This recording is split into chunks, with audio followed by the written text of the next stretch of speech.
Hi, thanks for tuning in to Babies in Blooms. Today I'm going to be showing you our raised garden beds. Hi, I'm Leanna, and today I thought I would show you our raised garden beds that we built so that we can grow some of our own food here at the house. So here you see the raised garden beds that we put in just recently. We started off here with sort of a flat spot already that we had made when we put the chicken coop in about a year ago.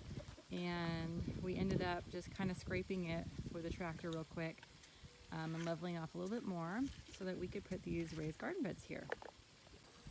So to build these, we started off with just the dirt that had been scraped from weeds, and we started off by putting in this weed paper here that you can see.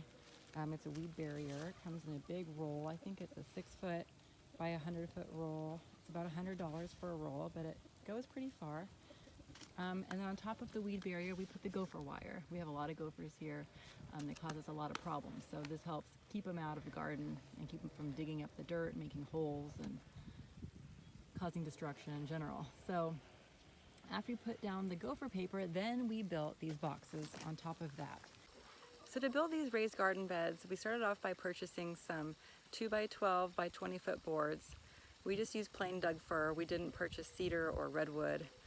We figured they would last long enough, just being made out of the Doug fir. We just built the box, just screwed them together, ended up putting in some stakes here in the corners to help level the box out, because when we scraped the ground here, it wasn't exactly level. So you can see here on the base that there's a little gap on the right-hand side there, and that little stake is holding the box up off the ground a little bit to make it level. The wood's also shrunk back a little bit since we built these because it's dried out some. So that gap didn't used to be so big when we originally built these, but they are level. And then we filled them with dirt, and you can go and get dirt. You can go and get some nice dirt. We just used the dirt we had here since we had the tractor here and we were in a hurry, and the dirt looked like pretty good dirt coming off it's basically some topsoil. So we had the tractor, so we just used it to fill these in. We kind of started off on this side and worked our way over here. Filling this raised bed here was a little more difficult, but the tractor definitely came in handy because you have to shovel all that dirt. It's a lot of shoveling, and it was hot when we did it, so we weren't looking forward to that.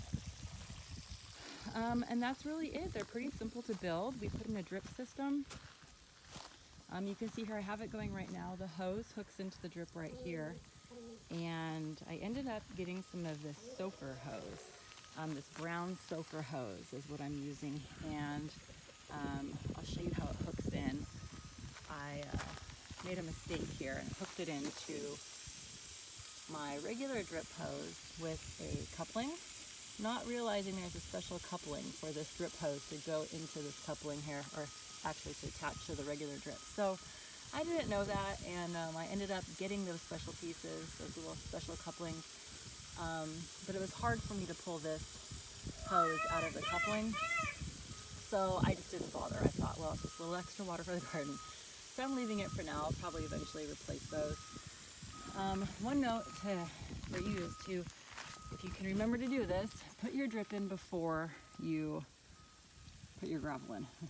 Because we didn't do that, and I ended up digging here under the gravel. There is where the drip line comes in. So it goes from this corner here, it goes under that wood, it comes across here, and then up, and this is where it comes up out of the ground right there.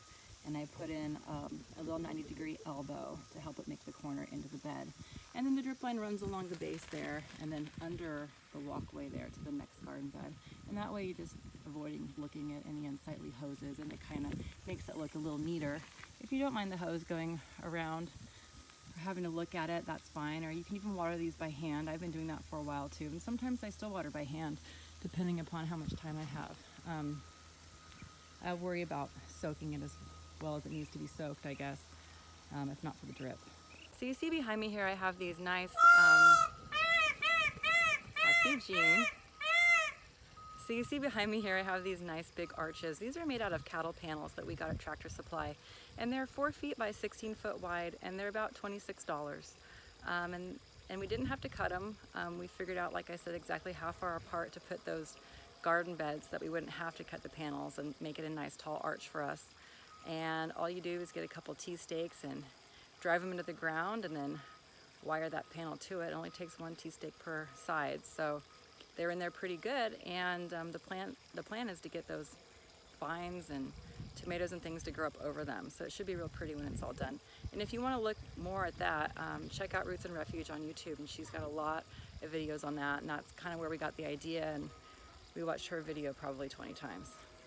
So this whole thing started because of a peacock. We have this peacock somebody gave us. His name is Eugene, and he was a little noisy in breeding season, and our neighbor, we have another chicken coop on the other side of our property, and the neighbor didn't like him, and she said he was too noisy and was a nuisance. And so I was gonna get rid of him, and my son said, you can't get rid of him, so we kept him, the things you do for your kids, and $2,000 later built a new chicken coop over here, more by our house, away from that neighbor who's, anyway. He's over here now with a couple peacocks that he thinks are his girlfriends, and he, in breeding season, has his tail up, like, I'll show you. He has his tail up right now. Hi, Eugene. We let Eugene out during non-breeding season and let him roam the property, and he walks around and hangs out. It's pretty cool to look out your house and see your peacock sitting out on your fence or on your front deck. And then at nighttime he'll go back in his coop. So I'm not letting him out right now during breeding season because he's too noisy, and I don't want him to inadvertently end up on the other side of my property and annoy the neighbor again. So here you see we also have a little raised garden bed. Our hill came down here and it was sort of a little drop off, and so my husband built a little raised bed pretty simply.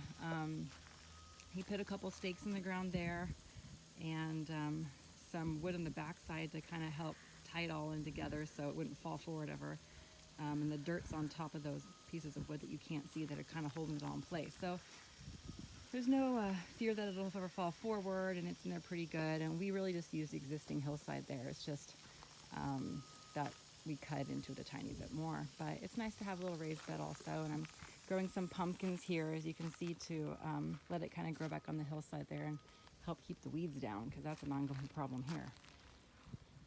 One other thing I'll show you here that we did put in, since we were going ahead and building these raised garden beds.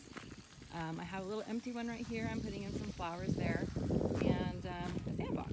So this I thought was a good idea for the kids, because anytime I'm out here trying to weed or do anything and the kids are out here, they just want to go back to the house. So this gives them something to do and something to play with, and keeps them busy.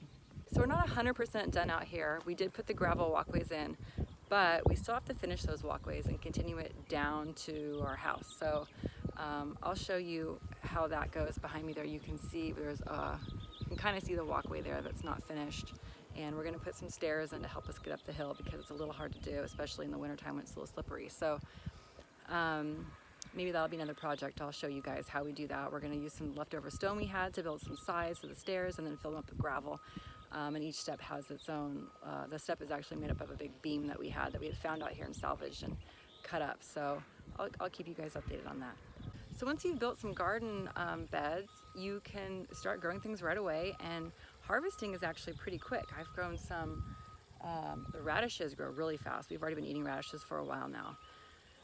And certain things have different dates to maturity. Some things take a month, some things take 2 months, so you just gotta look at your seed packets to get an idea of how long it'll take you before you'll be harvesting, or you can buy already mature plants also at your nursery and plant those.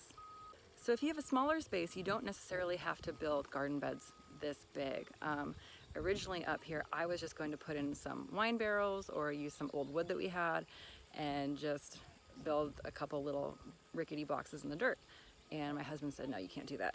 So he insisted on building something a little bit bigger for me. But you don't have to. If you don't have this amount of room, you can build something smaller, or you can get wine barrels or any other kind of container that you might have, or use some salvage materials sitting around and just make a box, fill it with some dirt. You can go buy some dirt at your local hardware store or nursery even, and just fill it up and start planting. So one thing I'm going to show you here that I really like is this little drip timer. So I have a couple of these. I've used them a lot around the property here. You just put this into your hose bib, and this one can handle 2 drips at a time.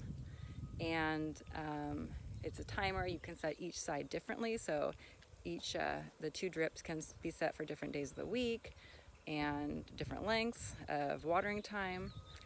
It's battery operated, so right now this one shows I have a 2/3 battery left on it, and honestly I haven't used this thing in months. It's been sitting out in the dirt for like 6 months, I think. So my plan is to hook this in to my garden drip, and that way I don't have to think about it anymore. It'll just go off automatically. It depends on how much control you need to. Like certain things can be watered, you know, regularly twice a week or whatever for 30 minutes or however long you want to run for, and certain things you kind of keep an eye on the water.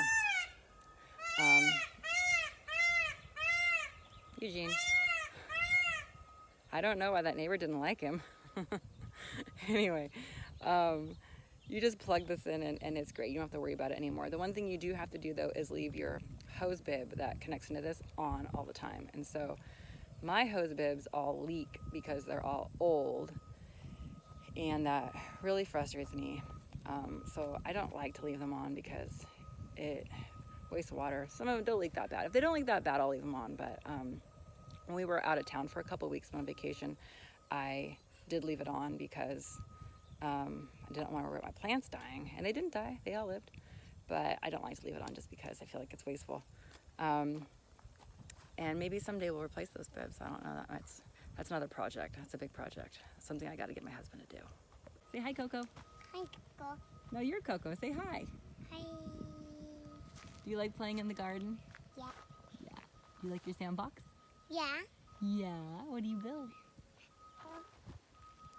Yeah. A castle. Yeah. Do you love your peacock? Yeah. What's his name? No Peacock. What's his name? Eugene. Eugene. That's right.